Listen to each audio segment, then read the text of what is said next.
I'm Mr. Midnight Hollow, your terrifying host, and you're about to witness that story in today's episode of Terrifying Encounters. Today I've got a chilling tale of supernatural vengeance featuring a werewolf's hunt across America, brutal confrontations with monster hunters, and a conspiracy that runs deeper than anyone imagined.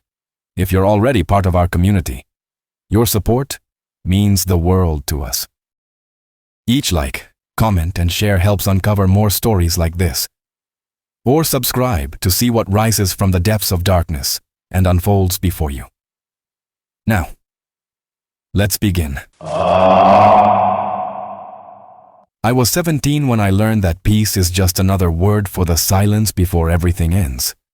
We lived in a cabin 40 miles west of Boulder, deep in the Colorado Rockies, where the pines grew so thick the sunlight barely touched the ground. My father built the place himself back in 2003, before I was born. Heavy timber walls, reinforced doors, windows you could barely see through from the outside. He said it was for privacy. I understood later it was for survival. My name is Vincent Harlow. My parents were Gerald and Elena Harlow. To anyone who might have seen us in town during our rare supply runs, we looked like any other family trying to live off the grid. Preppers maybe, survivalists, the kind of people who didn't trust the government and wanted to be left alone. They had no idea what we really were. My father was a large man, 6'4", with shoulders that filled doorways and hands that could snap a deer's neck with a single twist. But around me and my mother, he was gentle, patient. He taught me how to track, how to hunt, how to read the forest like other kids read books. My mother was smaller, darker-haired, with eyes that could see in complete darkness. She taught me control, breathing exercises, meditation techniques that seemed stupid until the first time I felt the change trying to claw its way out of my chest. The change. That's what we called it. Most people think werewolves are monsters from movies, mindless beasts that hunt humans under the full moon. They're wrong. We're not cursed. We're not infected. We're born this way, and we're completely aware during the transformation. Every thought, every decision, every kill. It's all us. My parents made a choice before I was born. They would never hunt humans. They would live quietly, feed on deer and elk, and stay as far from civilization as possible. They wanted me to have a different life than the one they'd escaped from. A life without fear, without blood. I was learning, but I was slow. The transformation hurt like my bones were being pulled apart from the inside. My father said it got easier with time and practice, but at 17, I could barely hold the form for an hour. My senses would sharpen, my strength would triple, but I couldn't control the rage that came with it. The hunger. We had rules, iron rules. Never transform near town. Never hunt within 10 miles of human settlements. Never leave evidence. And most importantly, never let anyone know what we were. For 17 years, those rules kept us safe. It was early March when everything changed. Snow still covered the ground in thick drifts, and the temperature hovered around 20 degrees Fahrenheit. I was outside chopping firewood when my father came out of the cabin, moving faster than usual. His face was tight, jaw clenched. Inside, now. I dropped the axe and followed him. My mother was standing by the window, barely breathing, her eyes fixed on the tree line about 200 yards out. "What's wrong?" I asked. "We have to leave," my father said. "Pack only what you need. We have maybe an hour." "Leave? Why? What happened?" My mother turned to look at me. Her eyes had already started to change, the irises darkening to amber. Hunters. The word hit me like a fist. I'd heard stories, whispered conversations between my parents late at night when they thought I was asleep. Stories about an organization that tracked and killed anything supernatural. Werewolves, vampires, things I wasn't even sure were real. My parents never told me much, only that these hunters were ruthless, well-funded, and extremely good at what they did. "How do you know?" I asked. My father moved to a locked cabinet in the corner and pulled out a rifle, then another. He checked the ammunition, loaded both weapons with swift, practiced movements. "I found surveillance equipment 2 miles east. Professional grade, military spec. They've been watching us." "For how long?" "At least a week." My stomach twisted. A week. They'd been out there in the trees, watching our cabin, studying our patterns, waiting for the right moment. "We should have left yesterday," my mother said quietly. I felt something was wrong. "There's still time," my father said. "Vincent, go pack. Clothes, food, nothing else. We leave in 30 minutes. I started toward my room, but my mother grabbed my arm. Her grip was strong enough to bruise. "Listen to me. If something happens, if they get past us, you run. You don't fight. You don't try to help. You run as far and as fast as you can. Do you understand?" "Mom, I'm not leaving you. Do you understand?" Her voice cracked. I'd never heard fear in her voice before. I nodded. I went to my room and stuffed clothes into a backpack. My hands were shaking. I could hear my parents moving through the cabin, their voices low and urgent. My father was on the phone with someone, but I couldn't make out the words. I was shoving a second pair of boots into the bag when I heard it. A sound like glass breaking. Then another. Then 6 more in rapid succession. "Vincent!" My father's voice roared through the cabin. "Basement! Now!" I dropped the bag and ran. My mother met me in the hallway and shoved me toward the basement door. White smoke was pouring in through the broken windows, thick and chemical smelling. Tear gas. "Go!" she screamed. I stumbled down the basement stairs. My eyes were burning, my lungs seizing up. Behind me, I heard the front door explode inward. Heavy boots on wooden floors, shouting. My father's voice, deeper now, inhuman. "Elena, take the back." Then gunfire.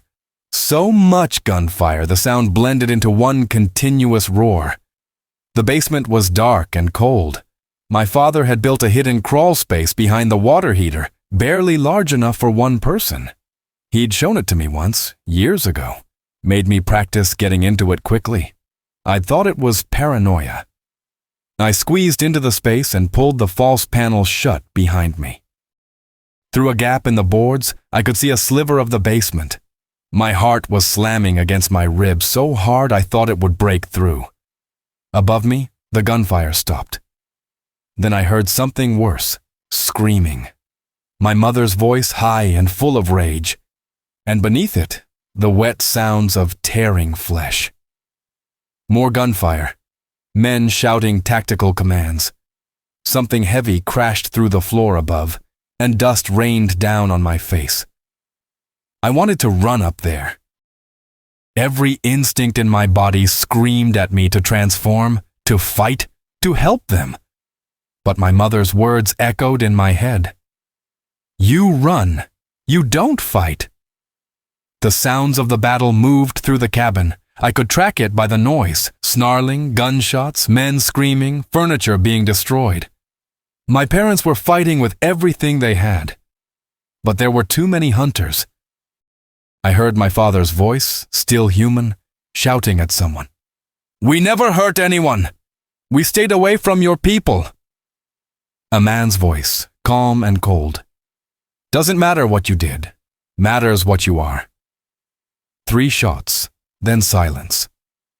My mother's scream cut through the quiet like a blade. I heard her transformation complete, the sound of bones breaking and reforming. She must have been fully changed now, 8 feet of fur and muscle and claws. The hunters opened fire. It sounded like 20 guns at once, a wall of noise that made my ears ring.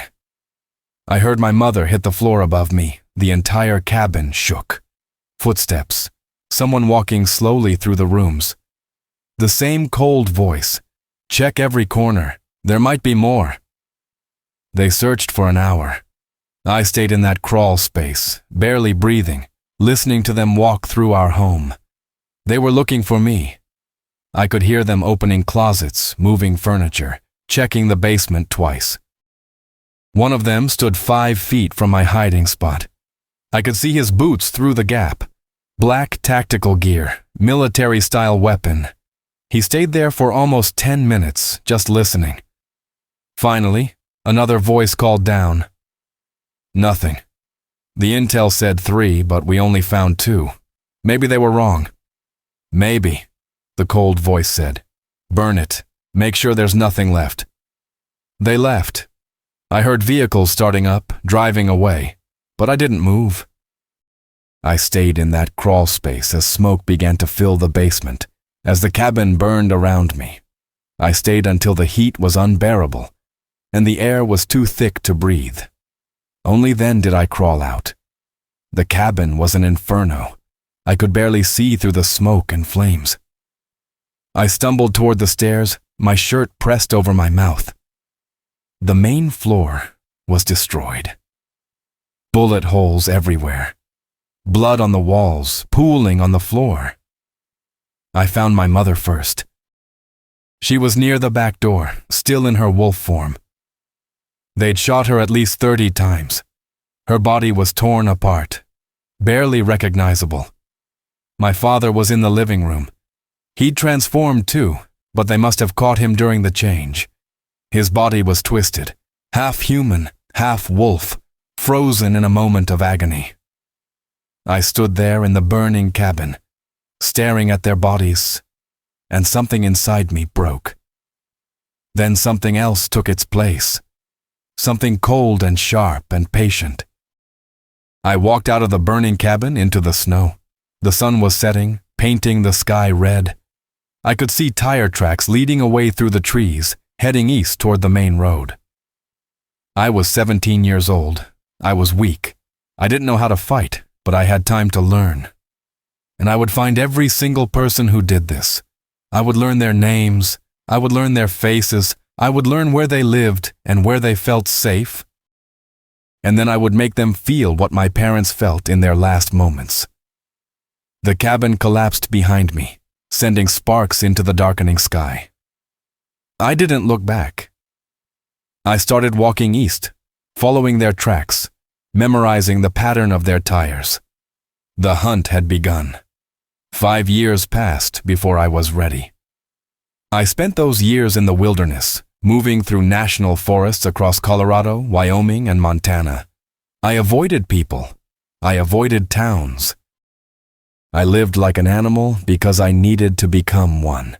Not the weak, confused boy who watched his parents die. Something else. Something they would fear. The transformation stopped hurting after the first year. My father had been right about that. Practice made it easier, smoother, until I could shift in seconds instead of minutes. I learned to hold the form for hours, then days. I learned to think clearly while transformed, to control the rage instead of letting it control me. I hunted elk and bears.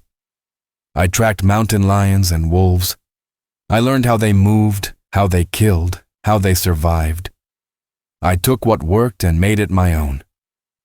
But animals weren't enough. I needed to understand the hunters. I needed to know how they thought, how they operated, what weapons they used. So I started watching them. There were others like my family scattered across the country. Small groups trying to live in peace, hiding from the world. And the hunters found them. Every few months, I'd hear about it. A house fire in rural Oregon that killed 3 people. A family disappearing in Northern California. Bodies found torn apart in the woods of Washington state, blamed on animal attacks. I followed the hunters to these scenes. I stayed downwind, hidden in the trees, and watched them work. They were professional, organized.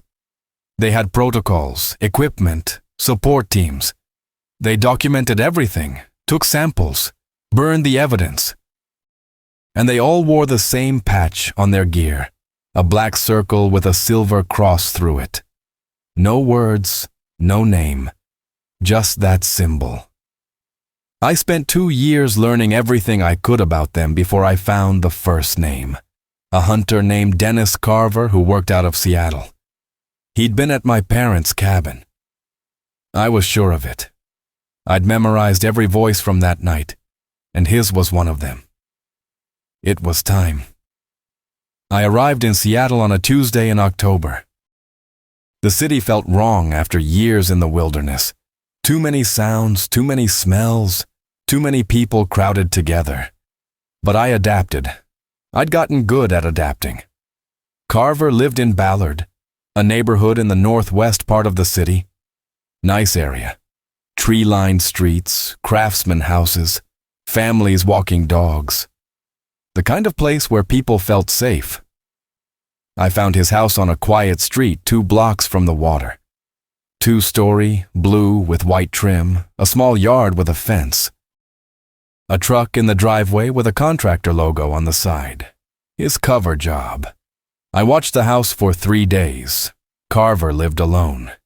He left every morning at 7, came back around 6.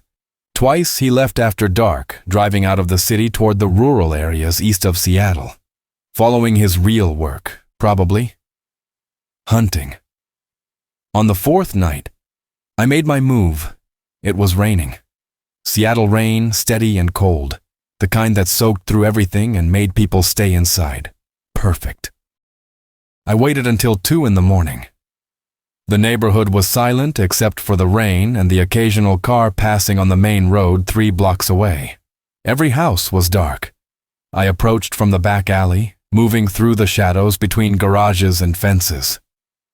Carver's backyard had a gate, but it wasn't locked. Careless. Or maybe he thought he was the most dangerous thing in his world. He was wrong. The back door had a security system. I could see the panel through the window, a small red light blinking. But security systems were designed to stop humans. I went to the basement window instead, the one hidden behind an overgrown bush. It was old, wooden frame, probably original to the house. I transformed. The change took 3 seconds. My bones shifted, my muscles expanded, my senses sharpened until I could hear Carver's heartbeat 2 floors above me. The rain stopped bothering me. The cold meant nothing. I forced the window open with 1 claw. The wood splintered quietly. I squeezed through into the basement, a tight fit even for my transformed body. The basement smelled like laundry detergent and old paint. Boxes stacked against the walls, a workbench with tools. And in the corner, a gun safe. I moved to the stairs. They creaked under my weight, but not loud enough to wake anyone. The door at the top was closed. I tested the handle. Unlocked. The main floor was dark. I could see perfectly. Kitchen to my right, living room ahead, stairs to the 2nd floor on my left. Everything neat and organized. No pictures on the walls, no personal items. This wasn't a home. It was just a place where Carver slept between hunts. I climbed the stairs to the 2nd floor, each step deliberate and silent. My claws left small marks in the hardwood, but I didn't care. This wasn't about being subtle. Carver's bedroom was at the end of the hall. The door was open. I could hear him breathing, slow and steady, deep sleep. I stood in his doorway for a long moment, just watching him. Part of me wanted to kill him right there, quick and brutal. But that wasn't enough. I needed him to know why he was dying. I shifted back to human form and turned on the bedroom light. Carver woke up fast. His hand went under his pillow, reaching for a gun that wasn't there. I'd removed it while he slept. It was sitting on his dresser now, 10 feet away. He focused on me. A young man, 22 years old, soaking wet from the rain, standing in his bedroom in the middle of the night. "Who the hell are you?" he said. His voice was steady, professional. He was measuring me, looking for weaknesses, planning his next move. "You don't remember me," I said. "You wouldn't." You never saw me. His eyes narrowed. You need to leave. Now. Before this gets worse for you. Worse? I smiled. 5 years ago, you killed 2 people in a cabin 40 miles west of Boulder. They had a son, 17 years old. You didn't find him. I watched his face change. Understanding. Then calculation. You're one of them, he said quietly. They were my parents. He moved, fast. Years of training and combat experience.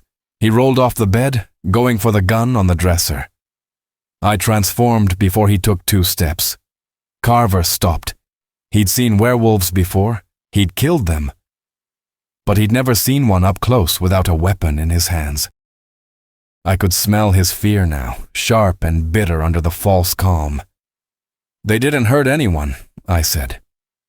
My voice was deeper now, distorted by the changed shape of my throat. They lived in peace. They followed your rules. And you killed them anyway. I follow orders, Carver said. That's all. Nothing personal. It's personal to me. He tried to run, made it to the hallway before I caught him. My claws went through his shoulder, pinning him against the wall. He screamed. I clamped my other hand over his mouth, muffling the sound. The others, I said. The ones who were with you. I need their names. He shook his head.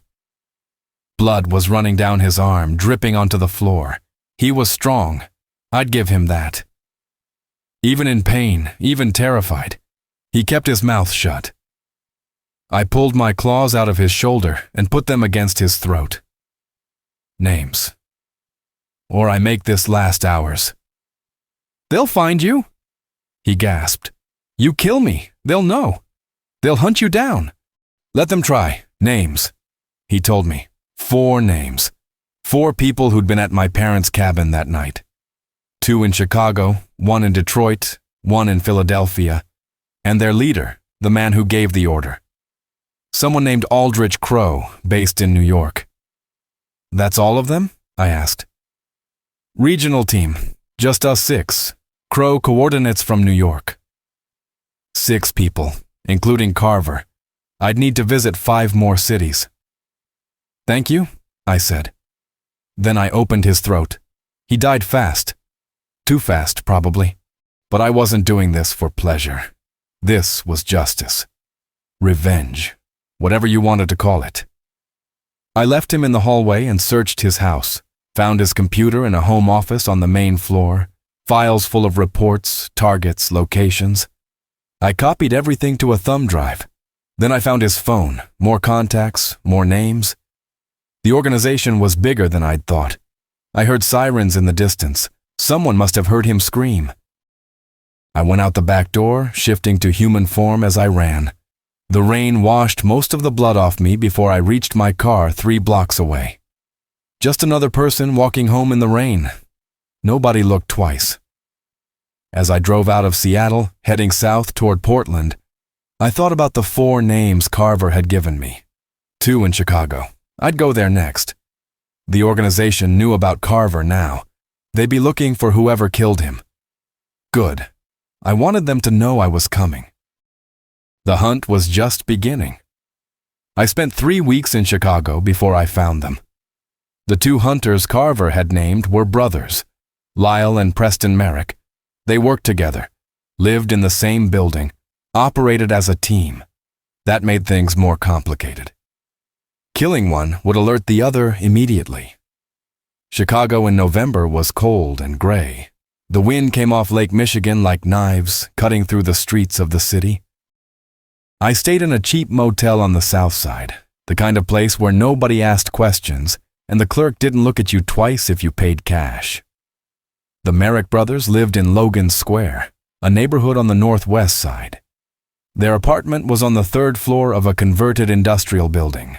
Exposed brick, high ceilings, the kind of place young professionals with money moved into. Their cover was good.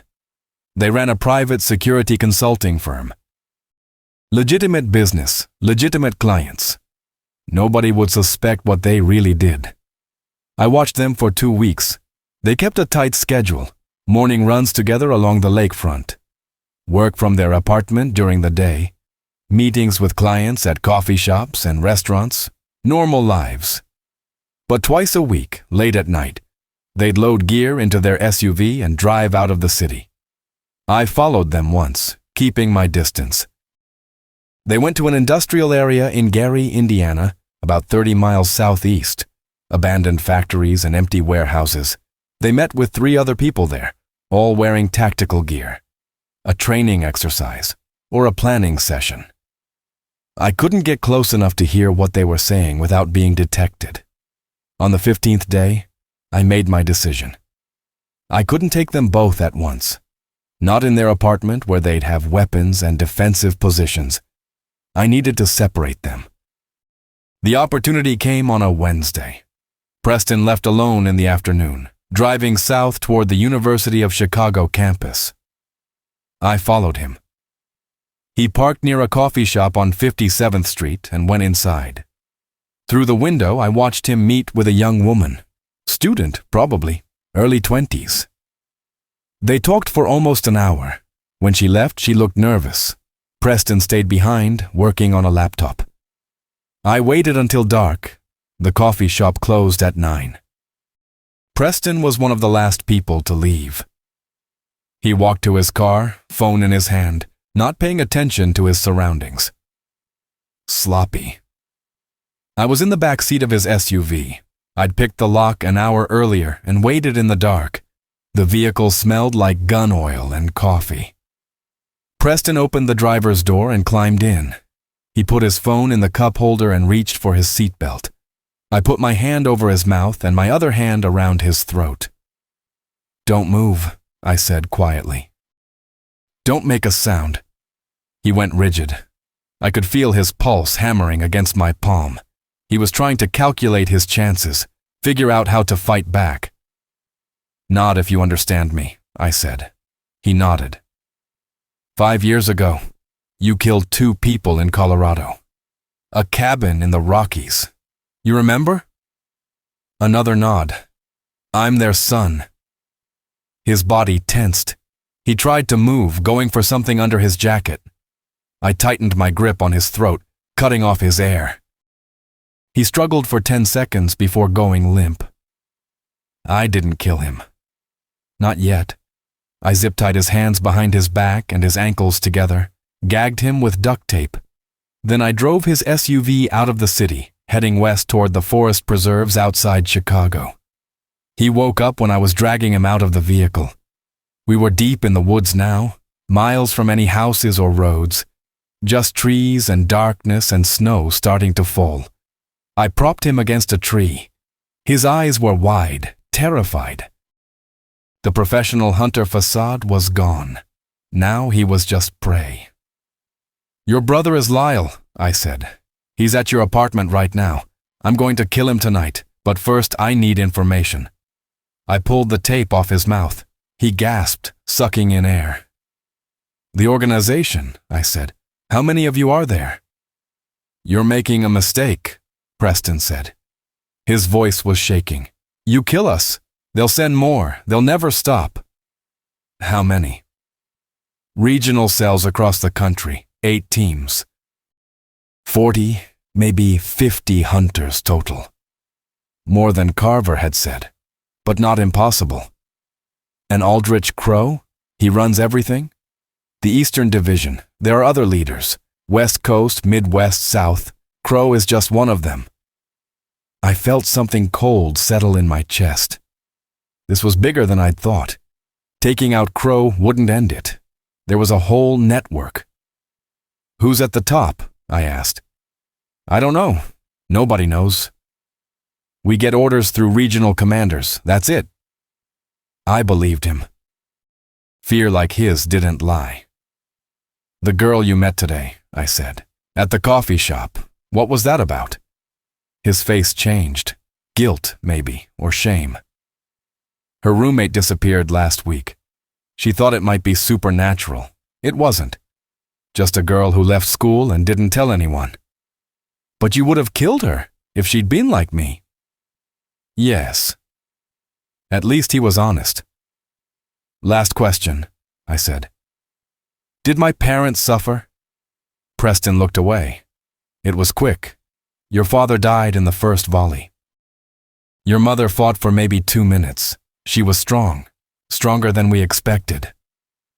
2 minutes? My mother had fought for 2 minutes while I hid in the basement like a coward. Thank you for being honest, I said. I transformed and killed him quickly. 1 slash across the throat. He bled out in less than a minute. Then I drove back to Chicago. Lyle was harder. He knew something was wrong when Preston didn't come home. I could see it in the way he moved around the apartment, checking his phone every few minutes, looking out the windows. I broke in through the roof access at 3 in the morning. The building's security was decent, but not good enough. I moved down the internal stairwell to their floor, silent and careful. Their apartment door was reinforced. Steel frame, multiple locks. I could have broken through, but that would have given him time to arm himself and take a defensive position. So I waited. At 6 in the morning, Lyle opened the door. He was dressed for a run, earbuds in, phone strapped to his arm. He stepped into the hallway and turned to lock the door behind him. I was on him before he could scream. We crashed back into the apartment. Lyle was fast, well-trained. He got an elbow into my ribs, twisted away, went for the gun I knew he kept in a holster by the door. I transformed halfway. Not full wolf, just enough to be faster and stronger. I caught his arm before he reached the weapon and slammed him against the wall hard enough to crack the plaster. Your brother is dead, I said. Lyle's face went white, then red. Then he started screaming and fighting with everything he had. He was good. Better than Preston. Better than Carver. He got his arm free and hit me 3 times in the face, breaking my nose. Got a knee into my stomach. Nearly broke my grip, but I was stronger. I pinned him to the floor, my claws digging into his shoulders. Blood spread across the hardwood beneath him. You killed my parents, I said. They were monsters, Lyle spat. Blood was running from his mouth. Things like you don't get to live normal lives. You're predators. Killers. We never hurt anyone. Doesn't matter. You would have eventually. Your kind always do. Maybe he believed that. Maybe that's how the organization justified it. Killing families who just wanted to be left alone. Your brother told me about the others, I said. The regional cells, the commanders. I'm going to find all of them. You'll die trying. Maybe. But I'll take a lot of you with me. I killed him slower than Preston. Let him feel it. Let him understand what my mother felt when they gunned her down in her own home. When it was over, I searched the apartment, found files, names, addresses, more targets than I'd expected. The organization was massive, coordinated, well-funded. Taking them all out would take years. Good. I had nothing but time. I left Chicago that night. The news would report it as a home invasion. 2 brothers killed in their apartment. Police would investigate, find nothing, eventually classify it as unsolved. But the organization would know. They'd see the pattern. Carver in Seattle. The Merrick brothers in Chicago. They'd understand someone was hunting them. Let them be afraid for once. Detroit was next. Then Philadelphia. Then New York and Aldrich Crow. I drove through the night, heading east toward Detroit. Snow was falling harder now, covering the highway in white. The radio played news reports about violence in the city, crime rates, poverty. They had no idea real monsters lived among them, and they had no idea someone was hunting the hunters. The first year after my parents died, I wanted to die too. I spent those months in the mountains, moving from cave to cave, avoiding any place humans might go. I barely ate. I barely slept. Every time I closed my eyes, I saw my mother's body torn apart on the cabin floor. I heard my father's voice pleading with the hunters, trying to reason with them in his final moments. The guilt was worse than the grief. I'd hidden while they fought. I'd saved myself while they died protecting me. What kind of son does that? What kind of coward? I tried to kill myself twice that first winter. Once by walking into a frozen river, letting the current pull me under. My body wouldn't let me drown. The transformation kicked in automatically, some survival instinct I couldn't control. I woke up on the riverbank 2 miles downstream, alive and furious. The second time, I stood at the edge of a cliff in the Wind River Range, looking down at rocks 500 feet below. I stood there for 3 hours, trying to make myself jump. But I couldn't. Because jumping meant they'd won. The hunters would have killed my entire family, and there would be no consequences. No justice, no revenge. That's when I decided to live. Not for myself, for them. I started training that spring. Real training, not the basic control exercises my parents had taught me. I transformed every day, sometimes multiple times, pushing my body until I collapsed from exhaustion. The pain of the change became background noise. My control improved. I could shift specific parts of my body now. Just my hands into claws.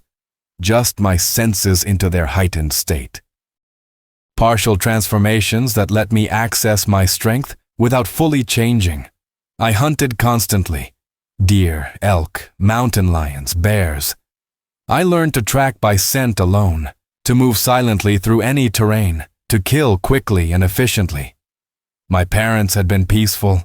They taught me to avoid conflict, to hide, to survive by staying invisible. I was done being invisible. By the second year, I started venturing closer to human settlements, small towns in Wyoming and Montana. I'd watch people from the tree line, studying how they moved, how they interacted, how they lived their normal lives. I was relearning how to be human. 5 years in the wilderness had made me more wolf than man. I needed to remember how to blend in, how to speak without growling, how to control my body language. I stole clothes from donation bins behind churches. I practiced talking to myself, softening my voice, remembering how conversations worked. I must have looked insane, a 20-year-old covered in scars, talking to trees in the middle of the forest. But it worked. Slowly, I remembered what it felt like to be Vincent Harlow instead of just a monster in the woods. The third year, I started gathering information. I broke into libraries after hours, using their computers to search for news about supernatural deaths, unusual murders, missing persons cases. I found patterns, clusters of deaths in specific regions. Always explained away as animal attacks or accidents, but the details were wrong. Too clean, too coordinated. I made a map, pins marking every suspicious death over the past decade, and I started to see the organization's footprint. They operated in cells, regional teams covering different parts of the country.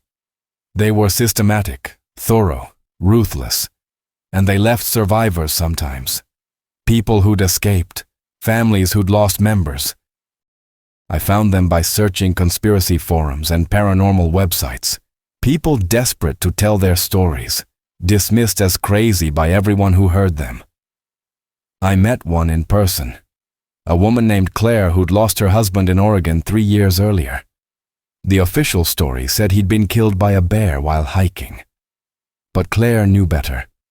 She'd seen the men in tactical gear searching their property the week before. She'd found surveillance equipment hidden in the woods near their house. Her husband had been a werewolf. She'd known what he was, loved him anyway, and the organization had killed him for existing. Claire gave me something precious. Hope that not all humans were like the hunters, and information. Her husband had kept records, names of others like him, safe houses, contacts. She'd hidden everything after he died, too afraid to look at it, too afraid to throw it away. I took the records. They led me to others. Vampires hiding in plain sight in Portland. A family of shapeshifters running a ranch in Nevada. Witches living in a commune in Northern California. Most of them were terrified, constantly moving, always looking over their shoulders. But a few were fighters. They'd survived encounters with the hunters, killed members of the organization, stayed one step ahead. They taught me things my parents never could. How to fight with weapons, not just claws. How to plan an attack, gather intelligence, exploit weaknesses. How to think like a hunter instead of prey. By the 4th year, I had names, real names, not just rumors. Dennis Carver in Seattle, Lyle and Preston Merrick in Chicago, others scattered across the country. And at the center of it all, coordinating the Eastern operations, was Aldrich Crow in New York. I spent months learning everything about Carver, his routines, his habits, his weaknesses. I followed him through Seattle, watched him work, listened to his conversations. He was good at his job. Professional, careful, but not careful enough. The 5th year, I made my final preparations. I needed identification, money, resources. I couldn't hunt the organization looking like a homeless drifter, so I built a new identity. Stole a social security number from a dead kid, created fake documents, opened bank accounts. I worked construction jobs for cash, saved every dollar. I bought a car, got a driver's license, rented apartments in different cities under fake names, built safe houses where I could disappear if things went wrong. And I waited for the right moment. The night I killed Carver in Seattle, I was 22 years old. 5 years had passed since my parents died. 5 years of preparation, training, planning. I'd transformed from a scared kid hiding in a basement into something the hunters should fear. But killing Carver didn't feel like I thought it would. I expected satisfaction, closure, some sense that justice had been done. Instead, I just felt empty. One down, dozens more to go. The Merrick brothers in Chicago were next, then the hunter in Detroit, then Philadelphia, then Crow in New York. And even after all of them were dead, the organization would still exist. There would be more hunters, more cells, more people dedicated to killing anything supernatural. This wasn't a mission I could finish. It was a war, and wars didn't end with one soldier winning. They ended when one side ran out of people willing to fight. I didn't care.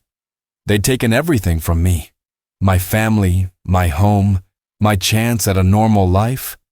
All I had left was revenge. And if revenge was all I'd ever have, then I'd make it count. I spent my last night in the wilderness camped on a ridge overlooking the valley where our cabin had stood. Nothing was left except a black scar on the ground where the fire had burned. The forest was already reclaiming it, new growth pushing through the ashes. I said goodbye to my parents that night. Promised them I'd make the hunters pay for what they'd done. Promised I wouldn't stop until every person involved in their deaths was gone. Then I drove to Seattle and became a killer. Seattle in October smelled like rain and coffee. The city sprawled across hills between the Puget Sound and Lake Washington, gray skies pressing down on glass towers and old brick buildings. It was the kind of place where you could disappear into the crowd, become just another face in the constant flow of people. I'd been watching Dennis Carver for 3 days before I made my move. His house in Ballard was easy to surveil. Quiet neighborhood, trees providing cover, people who minded their own business. Carver kept a routine. Morning coffee at the same shop on Market Street. Work at his contractor business during the day. Gym 3 evenings a week. And twice a week, he'd load gear into his truck and drive out of the city after midnight. Those were hunting nights. I followed him once, staying far enough back that he wouldn't notice.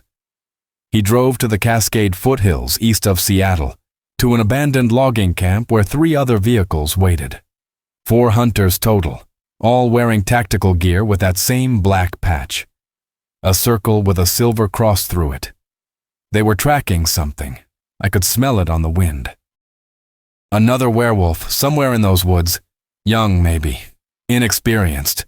The hunters moved with precision, spreading out in a search pattern, communicating through radio headsets. I wanted to warn whoever they were hunting, wanted to help, but I couldn't risk exposing myself. Not yet. I wasn't ready. The hunt ended 2 hours later with gunfire echoing through the trees. The hunters came back carrying something wrapped in plastic. They loaded it into one of the vehicles and left, heading back toward the city. I stayed in the woods until dawn, searching for any sign of what they'd killed. Found blood scattered across fallen leaves, fur snagged on branches, spent shell casings, and tire tracks leading to a small clearing where someone had been living. A tent, camping gear, supplies. All abandoned now. Another family destroyed. Another life erased, because these people decided that being different meant deserving death. That's when I knew Carver would be first. The break-in was simple. I picked the lock on his basement window at 1 in the morning, squeezed through, made my way upstairs.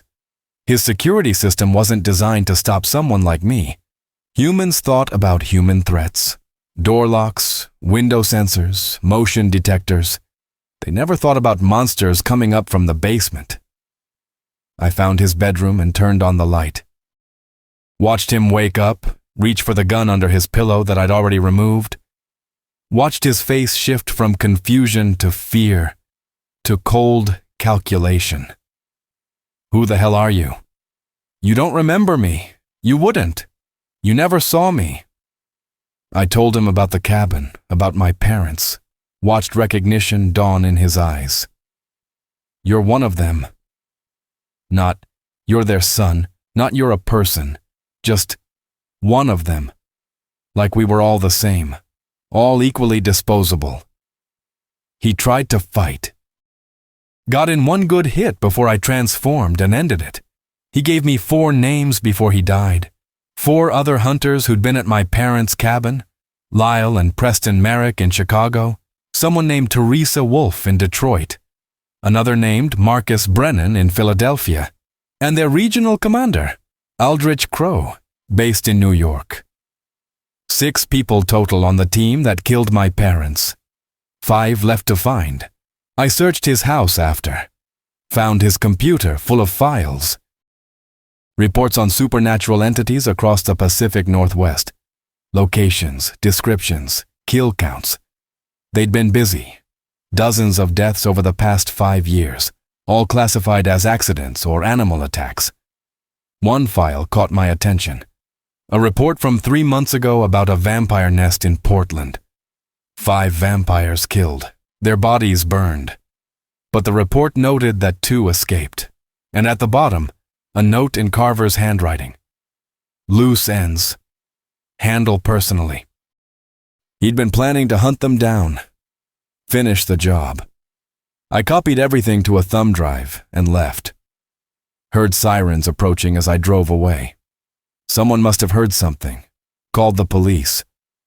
But by the time they found Carver's body, I was already crossing the Oregon border, heading toward Portland. The 2 vampires weren't hard to find. Vampires left traces, missing persons, drained bodies found in alleys, security footage showing shadows moving too fast to be human. I tracked them to an abandoned warehouse in the industrial district. Found them in the basement, hiding from the daylight, planning their next move. They nearly killed me when I first approached. Thought I was another hunter coming to finish what Carver started. But I convinced them I was different. Showed them the files I'd stolen from Carver's computer. Proved I'd killed him. The older vampire's name was Julian. He'd been turned during the Civil War, fought for the Union, spent the last 150 years trying to live quietly. His companion was newer, a woman named Iris who'd been turned 5 years ago after the hunters killed her werewolf girlfriend. They told me about the organization, confirmed what I'd suspected. It was massive, well-funded, with cells across the country. The hunters saw themselves as protectors of humanity, maintaining the balance by eliminating supernatural threats. But they didn't discriminate. Peaceful families like mine, vampires who only fed on volunteers, shapeshifters who never hurt anyone. It didn't matter. If you weren't human, you were a target. "They'll never stop," Julian said. "Kill Carver, they'll send someone to replace him. Kill a whole cell, they'll send more. We've been running for 100 years. Running is all you can do." "I'm not running," I said. "I'm hunting them." Iris laughed. It was a bitter sound. "You're one werewolf." "They're an army, so I'll need help." That's how it started. Julian and Iris knew others, survivors of hunter attacks, supernatural beings living in the shadows, people who'd lost family to the organization. They put me in contact with a witch in Sacramento who'd been tracking the hunters for years. She gave me more names, more locations. I spent 2 weeks gathering information before heading to Chicago. The Merrick brothers would be harder than Carver. They worked as a team, watched each other's backs, had military training, but they also had patterns, weaknesses. Everyone did. I arrived in Chicago during a snowstorm. The city was beautiful under white powder, the skyline bright against dark clouds. But I wasn't there for sightseeing. Preston Merrick met with a college student in a coffee shop near the University of Chicago, a girl whose roommate had disappeared. He was doing intake, determining if the disappearance was supernatural or mundane. From what I could hear, it wasn't. Just a girl who dropped out and didn't tell anyone. But if it had been supernatural, Preston would have killed her. No hesitation, no mercy. I took him in the woods that night. Learned about the organization's structure from him before he died. 8 regional cells, 40 to 50 hunters total. Multiple commanders coordinating operations. It was bigger than I'd thought. But that didn't change anything. I just need more time. Lyle was harder. He knew something was wrong when his brother didn't come home. He was armed, alert, ready for a fight when I broke into their apartment. We fought for almost 5 minutes. He was good, better than anyone I'd faced. He got in solid hits, nearly broke free twice, but I was stronger, faster, and I had 5 years of rage fueling every move. He died hard, died knowing his brother was already gone. Died knowing I was coming for the rest of them. I left Chicago with more files, more names, more targets. The organization would know now, would understand someone was hunting them back. They'd take precautions, increase security, change their patterns. Good. Let them be afraid. Let them understand what it felt like to be prey. Detroit was next. Teresa Wolfe, then Philadelphia and Marcus Brennan, then New York and Aldrich Crow, and after them, everyone else. Every hunter who'd ever raised a weapon against someone just trying to live in peace. Every commander who gave the orders. Every person who funded the organization or provided support. I had nothing but time. Nothing but purpose. The hunt had truly begun. Detroit waited. But first I needed to understand what I was walking into. After leaving Chicago, I drove south to Indianapolis and holed up in a motel for a week. I needed time to process the files I'd stolen from the Merrick brothers. Their computer had been a goldmine of information. Operational reports, personnel files, communication logs. The organization was more structured than I'd imagined. They called themselves the Covenant. No official name in any government database, no public presence, but internally that's what they used.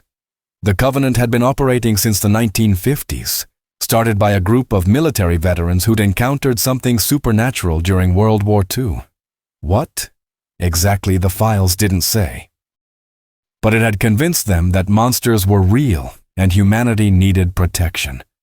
Over 70 years, they'd grown from a handful of paranoid soldiers into a nationwide network. 8 regional divisions, each with its own commander and team of hunters. They had funding from private donors, old money families who believed in their cause. They had safe houses, armories, training facilities. They even had connections in law enforcement and government agencies who helped cover up their operations. The Eastern Division, run by Aldrich Crowe out of New York, was responsible for everything from Maine to Virginia. That's where my parents had died. Crowe had given the order. Carver and the Merrick brothers had carried it out, along with Teresa Wolf and Marcus Brennan. 5 years ago, someone had reported my family. The files didn't say who, just that they'd received intelligence about werewolves living in the Colorado Rockies. Crowe had dispatched his team to investigate. They'd surveilled us for a week, confirmed we were supernatural, and moved in. The report was clinical, professional. 3 targets engaged, 2 eliminated, 1 unaccounted for, presumed killed in the fire, mission successful, and at the bottom, Crowe's signature, approving the operation. My hands were shaking when I finished reading. Not from fear, from rage so intense I thought I'd transform right there in the motel room. They'd killed my parents like it was just another job. Filed a report. Moved on to the next target. We weren't people to them, we were animals, vermin to be exterminated. I spent 3 days planning my next move. Teresa Wolf in Detroit was the obvious target, but the Covenant would be expecting that. They knew someone was killing their hunters. They'd increase security, change protocols, maybe even set traps. Good. Let them try. I studied Wolf's file carefully. 38 years old, former Army Ranger, expert marksman. She'd been with the Covenant for 12 years, credited with 47 kills across multiple states. The file listed them by species: werewolves, vampires, ghouls, changelings, each one cataloged like trophies. She lived alone in Corktown, a neighborhood southwest of downtown Detroit. The file noted she was cautious, paranoid even. She varied her routes, checked for tails, swept her apartment for bugs weekly. The Merrick brothers had described her as the best hunter in their division. That meant I couldn't approach this like I had the others. No breaking into her home, no ambushes. She'd be ready for that. I needed a different strategy. I arrived in Detroit on a Tuesday in late November. The city was cold and gray, snow falling in light flurries. The downtown area was rebuilding, new construction everywhere, but the neighborhoods were still scarred. Abandoned houses, empty lots, streets with more potholes than pavement. Wolf's building was in a gentrified section of Corktown, old brick converted into modern lofts. Security cameras everywhere, controlled access. The kind of place where strangers got noticed. I didn't try to surveil her directly. Instead, I watched from a distance, using binoculars from buildings 3 blocks away. I tracked her patterns over 5 days. Morning run at 6. Work from home until noon, gym in the afternoon, groceries on Wednesday and Saturday. And every Thursday night, she drove to a gun range in Warren, 20 minutes north. That's where I'd take her. The gun range was called Precision Defense. Indoor facility, 30 lanes, open until 10 p.m. Wolf arrived every Thursday at 8, stayed for 90 minutes. Always used lane 17 at the far end. I went there on Tuesday, paid for an hour, established myself as a regular customer. Young guy, interested in learning to shoot, wanted to improve his skills. The staff was friendly, gave me pointers, didn't suspect anything. Thursday night, I arrived at 7:30, paid for 2 hours, took lane 18, right next to where Wolf would be. I wore a baseball cap pulled low, kept my head down, focused on the target downrange. Wolf arrived at 8. I didn't look at her, just kept shooting, acting like any other customer. She set up in lane 17, loaded her weapon, started her practice routine. I waited 30 minutes. Let her get comfortable, fall into her rhythm. The range was moderately busy, maybe 12 people spread across the lanes. Music played over speakers, covering the sound of gunshots. At 8:30, I packed up my gear and walked toward the exit. But instead of leaving, I went to the bathroom in the back hallway, locked the door, transformed. The change took 5 seconds. My clothes tore, but I didn't care. I'd brought extras in my bag. My senses sharpened, picking up every sound in the building. 17 heartbeats, 17 targets. But only one mattered. I waited until Wolf took a bathroom break. She passed by the men's room, heading toward the women's room 20 feet away. The hallway was empty for the moment. I came out fast, grabbed her from behind, one hand over her mouth, the other around her throat. She reacted instantly, training kicking in, elbow to my ribs, heel to my instep, trying to break free. But I was stronger. I dragged her into the men's room and locked the door. She kept fighting, trying to scream through my hand, reaching for a weapon I could smell on her ankle. I slammed her against the wall hard enough to daze her. "Teresa Wolf," I said. My voice was distorted, barely human. "You killed my parents." Her eyes went wide. Understanding. Then calculation. She stopped fighting. "The Colorado family," she said when I removed my hand. "You're the son." "Yes." "You killed Carver." "The Merricks." "Yes." She studied me for a long moment. No fear in her eyes, just cold assessment. "You're going to kill me too." "Yes?" "Can I ask you something first?" I nodded. "How many of us are you planning to kill?" "All of you." She almost smiled. "You'll die trying." "Probably. But I'll take as many of you with me as I can." "We're not evil," Wolf said. "We're protecting people. Your kind kill. Maybe not you, not your parents, but others do. We've seen it. Families torn apart. Children murdered. Communities destroyed. We're the ones who stopped that." "My parents never hurt anyone." "How do you know?" "Because they told you." "Monsters lie, kid. It's what they do." I felt my claws extend. She saw them but didn't flinch. "My parents died begging you to understand they were peaceful. You killed them anyway." "Orders are orders." That's what Carver said, right before I opened his throat. Wolf's expression didn't change. "Make it quick." I did. 1 slash.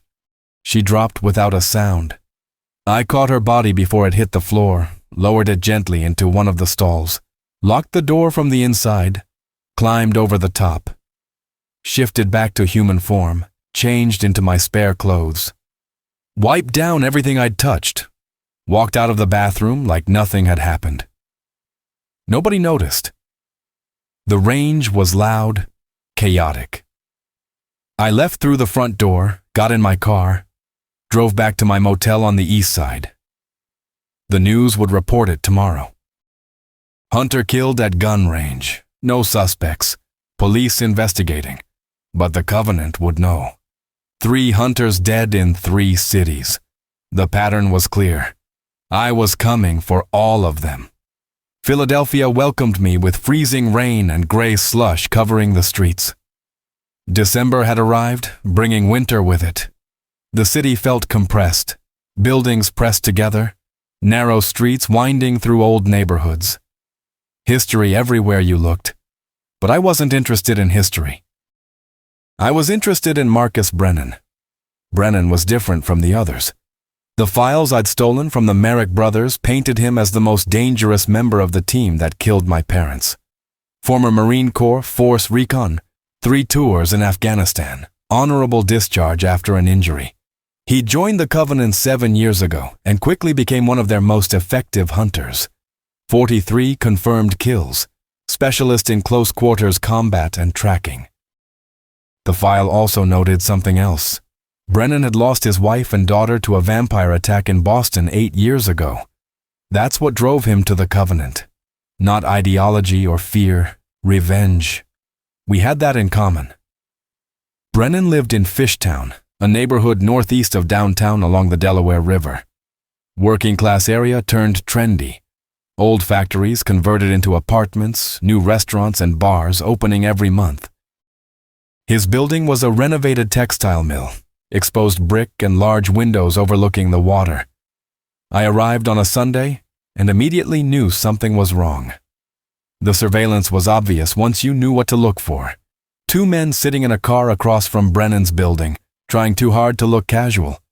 Another man on the corner, pretending to be on his phone. A woman walking a dog past the building's entrance for the 3rd time in an hour. They were waiting for me. The Covenant had figured out the pattern. Carver, the Merricks, Wolf. All members of the same team, all killed within weeks of each other. They'd warned Brennan, set up protection, maybe even set a trap. I watched from 4 blocks away, using binoculars from the roof of an abandoned warehouse. Counted at least 6 hunters covering Brennan's building. Professional surveillance, rotating positions, staying in contact through radio or phones. Good tactics. But they were thinking like humans. Assuming I'd walk through the front door or break in through a window. I waited until 3 in the morning. The surveillance team had thinned out. Only 2 watchers now, both in vehicles, both fighting to stay awake. The neighborhood was silent except for occasional traffic on I-95 a few blocks south. I approached from the river.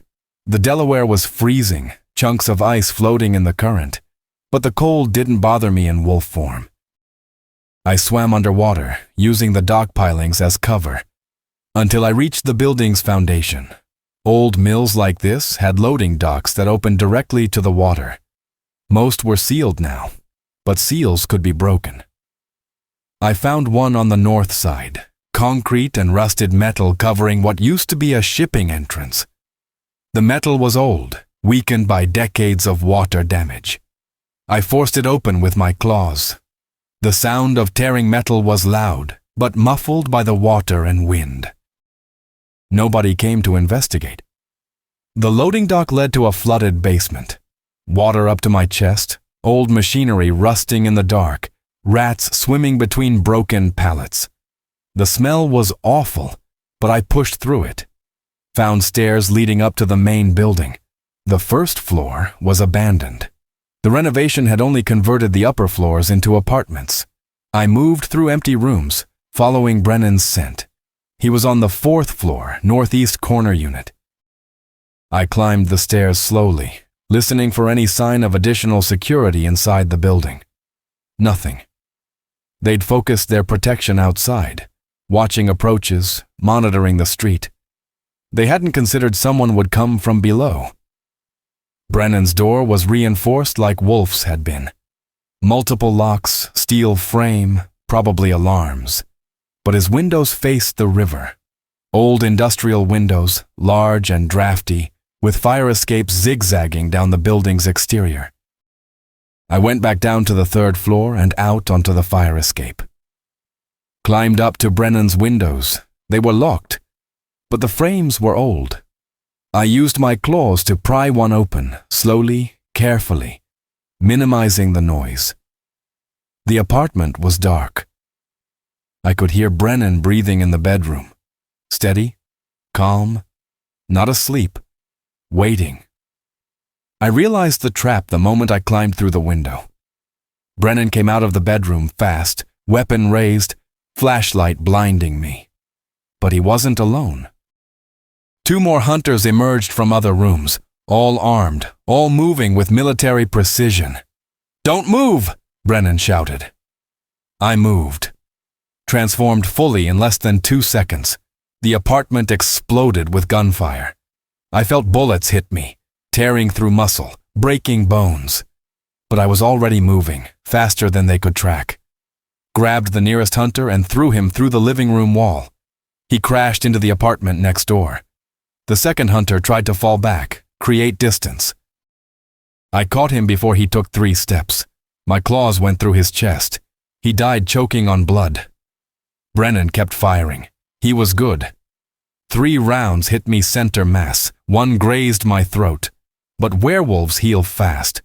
By the time he reloaded, the wounds were already closing. I tackled him. We crashed through the coffee table and into the kitchen. He dropped the gun, pulled a knife from his belt, drove it into my shoulder. The blade was silver. It burned like acid. I howled and threw him off. He rolled, came up with another knife, both blades silver. He'd prepared for this, knew what he was fighting.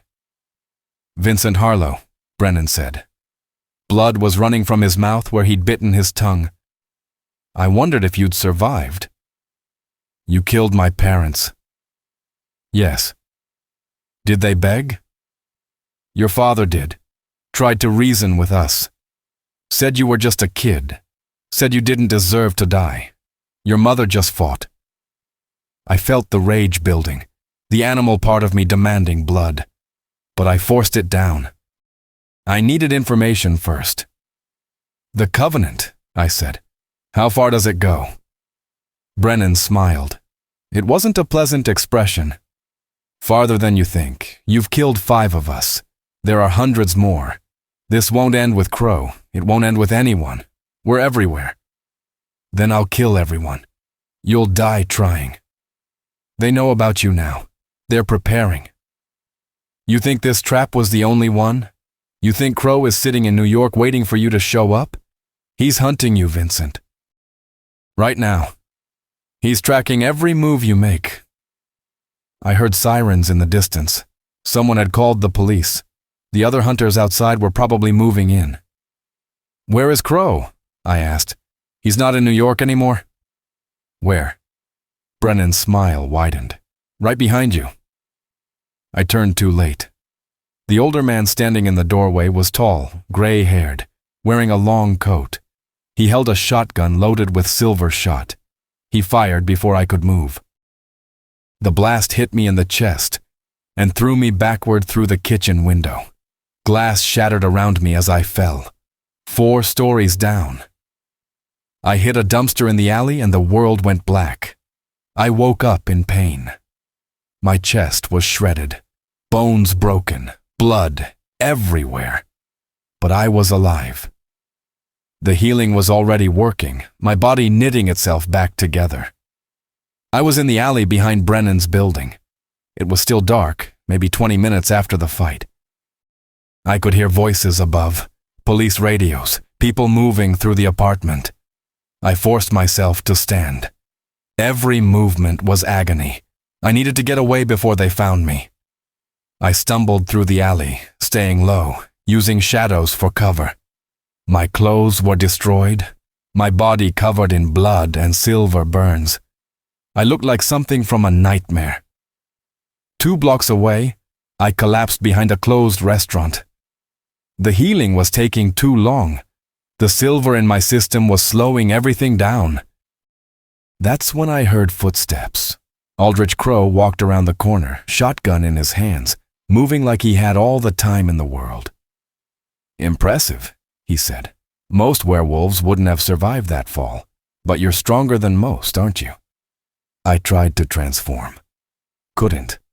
The silver was shutting down my abilities. Crow raised the shotgun. Your parents died because they were a threat. Not because of what they did, but because of what they could do. That's the difference between us and them. We act on potential danger. We don't wait for the bodies to pile up. They were innocent.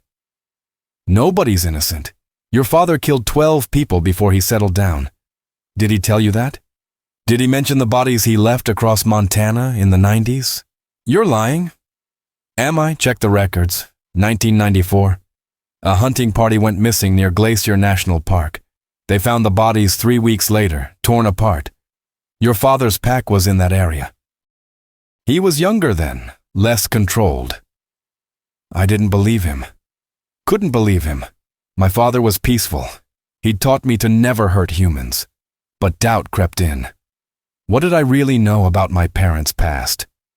It doesn't matter, Crow said. Innocent or guilty, you're all the same to us. You're not human. That makes you a threat. He aimed at my head. The shot came from somewhere to my right. Crow staggered, blood spreading across his shoulder. He turned, fired in that direction, then ran. A figure emerged from the darkness. Julian, the vampire from Portland. He was holding a rifle, moving fast, checking the wound in Crow's direction. "We need to go," Julian said. "Now." He pulled me to my feet and half-carried me to a car parked on the next street. Iris was driving. She floored it before Julian even closed the door. "How did you find me?" I asked. "We've been following you since Chicago," Julian said. "Figured you'd need help eventually." "Brennan. Dead. You killed him when you threw him through the window. Crow's wounded, but alive. He'll report back to the Covenant. They'll come at you harder now." I looked at my chest. The wounds were closing, but slowly. "The silver will take days to work out of your system," Julian finished. "You need to rest, heal. We have a safe house in Baltimore." "I need to finish this." "You need to stay alive," Iris said from the front seat. "Crow knows your face now. He'll spread it to every hunter in the organization. You can't just walk into New York and expect to find him." She was right. I'd failed. Crow had escaped, Brennan was dead, but the mission was incomplete. And now the Covenant knew exactly what I looked like. The hunt had just gotten much harder. Vincent's hunt for vengeance is brutal proof that some debts can only be paid in blood. The war between monsters and hunters is far from over, and we'll be tracking every kill to see where the bloodshed leads. Like this video if you felt the rage of a son who lost everything. Comment below which hunter's death was the most satisfying for you. Share it with someone who needs to know that even predators can become prey when they hunt the wrong family. And if you dare walk deeper into the darkness, subscribe to Insta Midnight Horror and hit that bell icon. Because in a world where monsters hunt monsters, you'll want us watching your back when the night comes calling.